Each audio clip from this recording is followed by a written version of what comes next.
cada uno según sus obras. Todo aquel que no está justificado en Cristo está perdido. Alabado sea el Señor. Ese es el primer punto. Entonces, número 1, Cristo murió para salvar a todo hombre sin distinción. Esa es la posición universalista. Ellos dicen que todos los hombres serán salvos. Si Cristo ha pagado la deuda del pecado, ha salvado, rescatado, dado su vida por todos los hombres, entonces todos los hombres serán salvos. Eso es lo que dice el punto número 1. Ya vamos a ver que es incorrecto. El segundo punto de vista, Cristo murió para salvar a nadie en particular, es el punto de vista arminiano, y es el punto de vista que sostienen muchas iglesias evangélicas al día de hoy, y es un punto de vista erróneo, porque ellos dicen que la salvación o el sacrificio de Cristo en la cruz es un sacrificio o una salvación exponencial, es decir, Él murió en la cruz, pagó el precio, pero esa salvación se ejecuta, ese perdón se ejecuta en la persona que decide aceptarla. Y no funciona en aquellas que lo rechazan. Ese es el punto de vista arminiano. Y eso tiene gran auge hoy día a través de la teología ancha o liberal en las iglesias evangélicas, sobre todo en las iglesias evangélicas pentecostales, que no son iglesias históricas, porque han tomado esta herejía, esta falsa enseñanza que no es bíblica, y le han dicho al hombre: tú eres quien decide venir a la salvación o rechazar la salvación. Y la salvación es algo inmerecido. Tú no lo mereces, yo no lo merezco. Lo que yo merezco es el infierno, pero Dios en su gracia me ha salvado. ¿Se da cuenta? De manera que ese punto encaja perfectamente con esa teología errónea. Como el hombre tiene libre albedrío, voluntad de escoger, ¿cierto? Ellos escogen. Si escogen la salvación, esa salvación y esa expresión que Jesús hizo en la cruz se hace efectiva en aquellos que ejercen su fe en Jesús. Pero en aquellos que no, que la rechazan, entonces esa salvación no sirve.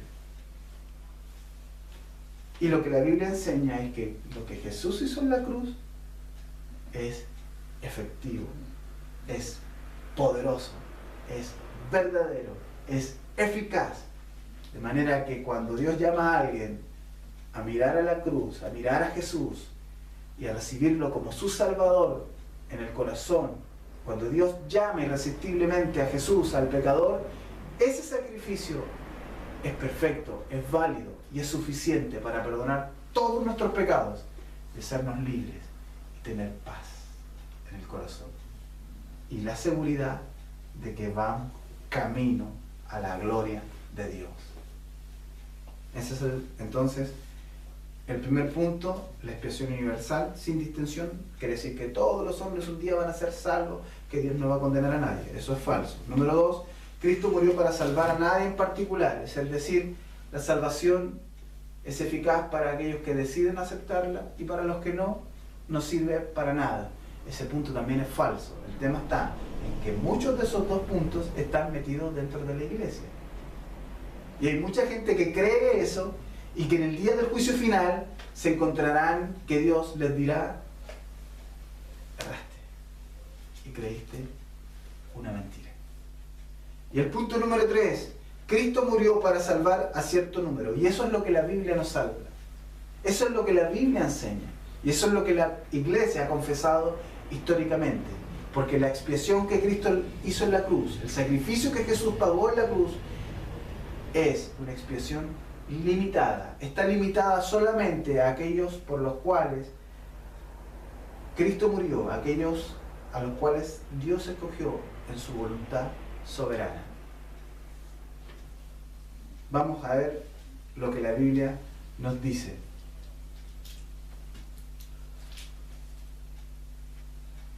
La tercera vista es la expiación limitada. Y quiere decir que Cristo murió positiva y efectivamente para salvar a cierto número de pecadores que merecían el infierno, en quienes el Padre había puesto su libre amor electivo.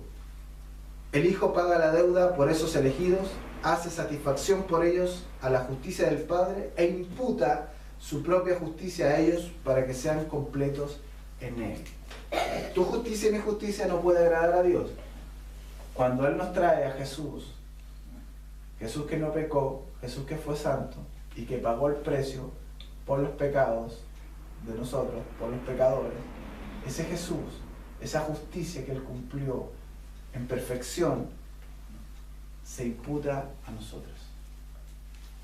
Nosotros debiéramos estar en la cruz, pero Dios envió a su Hijo, porque el Hijo nunca desobedeció. El Hijo tuvo obediencia perfecta a la voluntad del Padre. Esa obediencia, esa santidad, esa sumisión, se te es dado. Se me es dado a mí, por gracia.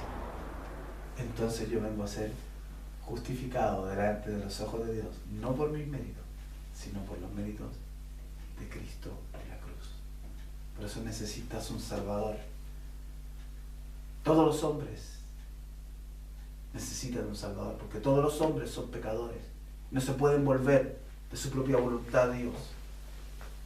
Pero aquellos a los cuales Dios abra el corazón, los ojos para poder ver a Jesús y anhelarlo como el Salvador, son aquellos a los cuales Él escogió en su decreto divino. ¿Hay injusticia en Dios?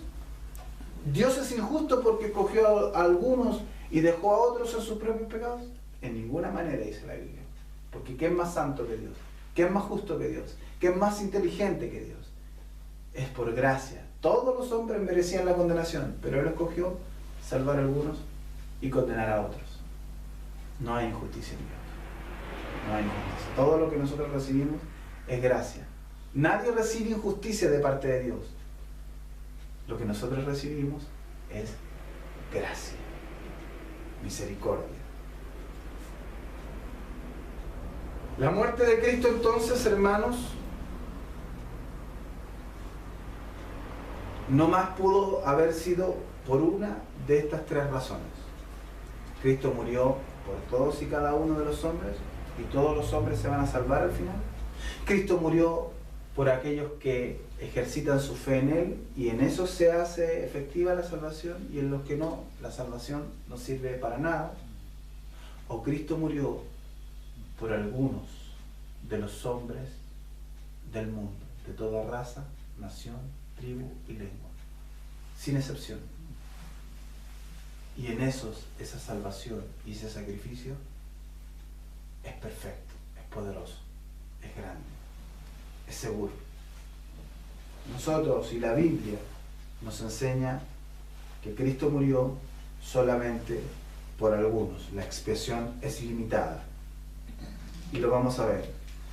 Esto generalmente se llama expiación limitada o redención particular. Cristo murió para salvar un número particular de pecadores. Esto es, a aquellos que, busque Efesios capítulo 1, verso 4. Aquí vamos a ver lo que la Biblia declara. Eso es lo que la Biblia enseña. Efesios capítulo 1, verso 4.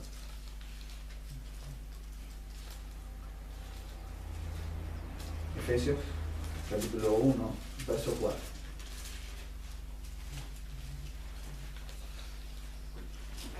¿Quién lo puede leer?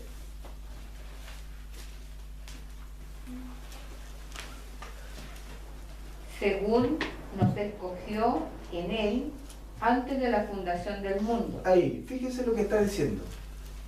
Pablo, el autor de esta epístola, está enseñando respecto de la elección. Y él dice en el verso 3: bendito sea el Dios y Padre de nuestro Señor Jesucristo, que nos bendijo con toda bendición espiritual en los lugares celestiales en Cristo Jesús. Y ahí la hermana leía, según nos, ¿qué dice el texto? Escogió en Él. ¿En quién? En Cristo. ¿Cuándo nos escogió? Mire, ¿qué dice? Antes de la fundación del mundo. ¿Se recuerda lo que leíamos en Romanos capítulo 9, verso 11?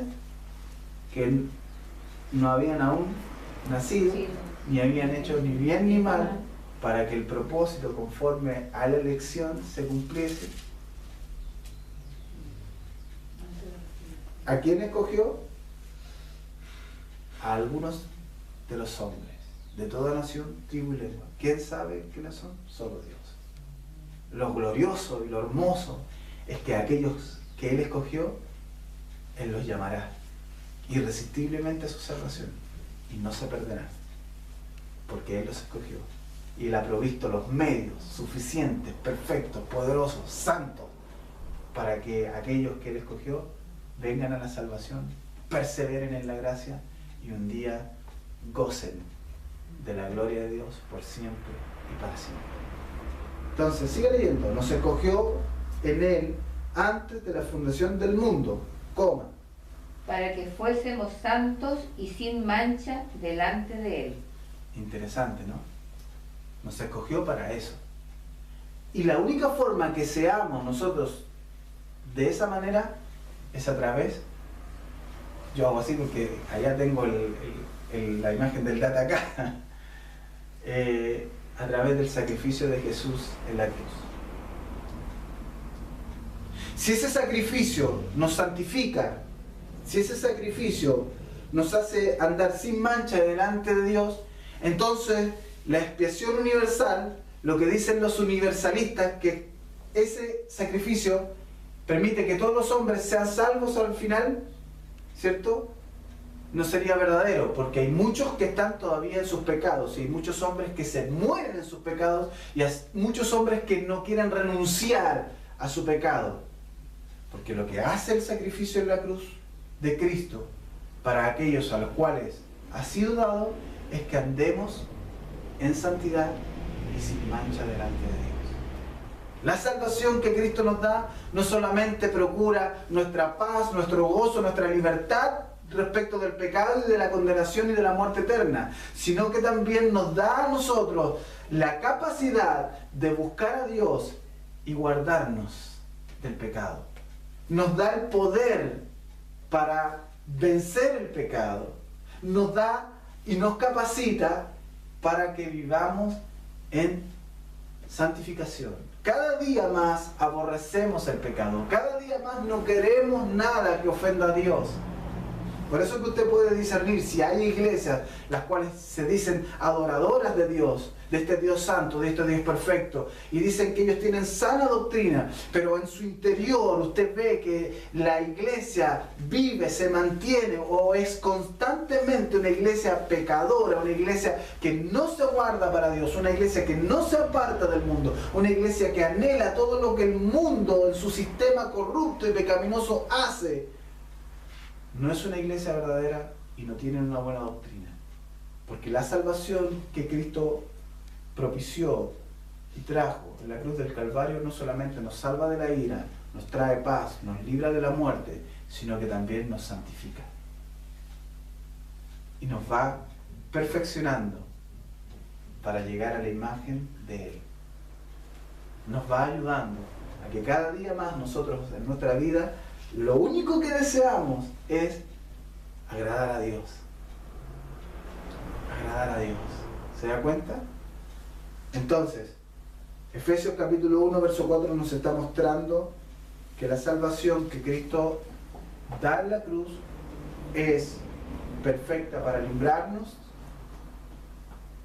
del pecado y también de la muerte. A aquellos a quien el Padre le ha dado, por quienes Cristo murió. Juan capítulo 17, verso 9. Juan capítulo 17, el verso 9. ¿Se va entendiendo o todo está muy enredado? Juan capítulo 17, el verso 9. ¿Quién lo puede leer? Yo ruego por ellos, no ruego por el mundo, sino por los que me diste, porque tuyos son. Yo ruego por ellos. ¿Por quiénes? Aquí Jesús está orando por sus discípulos. Aquí Jesús está haciendo una oración sacerdotal por su iglesia. Aquí Jesús está orando por todos los que el Padre le ha dado. Yo ruego por ellos, no ruego por el mundo, sino por los que me diste. ¿Quién se los dio? El Padre. El Padre le ha dado al Hijo los que Él escogió para salvar. Y por eso Jesús ruega.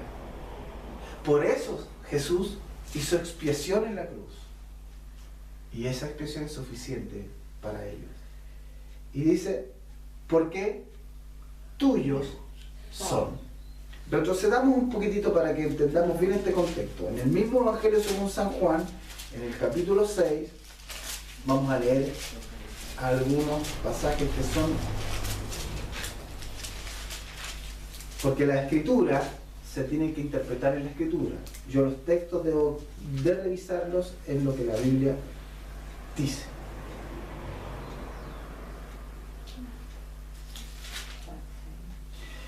Lea Juan 6:35. Yo se lo voy a leer. Jesús les dijo, yo soy el pan de vida. El que a mí viene nunca tendrá hambre. Y el que en mí cree no tendrá sed jamás. ¿Cierto? Esto tiene relación con lo que dice el Sermón del Monte, la bienaventuranza. Bienaventurados los que tienen hambre y sed de justicia, porque ellos serán saciados, ¿no?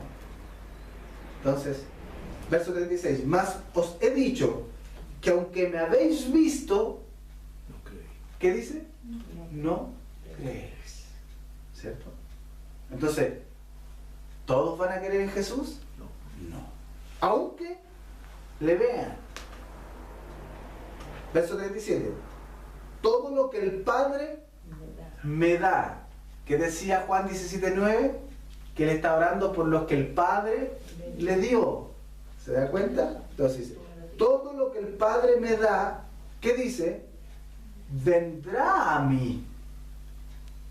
Y al que a mí viene, ¿cierto? No le echo fuera. ¿Por qué viene? Porque el Padre le ha traído a Cristo. Cuando empezamos a tener sed por Cristo, cuando tú empiezas a desesperar por Cristo, cuando el pecador se siente tan condenado, tan incómodo, tan culpable, tan malhechor, y mira hacia la cruz anhelando el perdón, es porque el Padre lo ha escogido y lo está trayendo al Hijo, para que en el Hijo sus pecados sean perdonados y sea libre y sea salvo. Alabado sea el Señor. Eso es lo que la Biblia enseña. Verso 38. Porque he descendido del cielo no para hacer mi voluntad, sino la voluntad del que me envió. ¿Se da cuenta? Esto nos habla de que Jesús vino a hacer la voluntad del Padre. ¿Y cuál era la voluntad del Padre? Hacer expiación en la cruz por los que Él escogió antes de la fundación del mundo.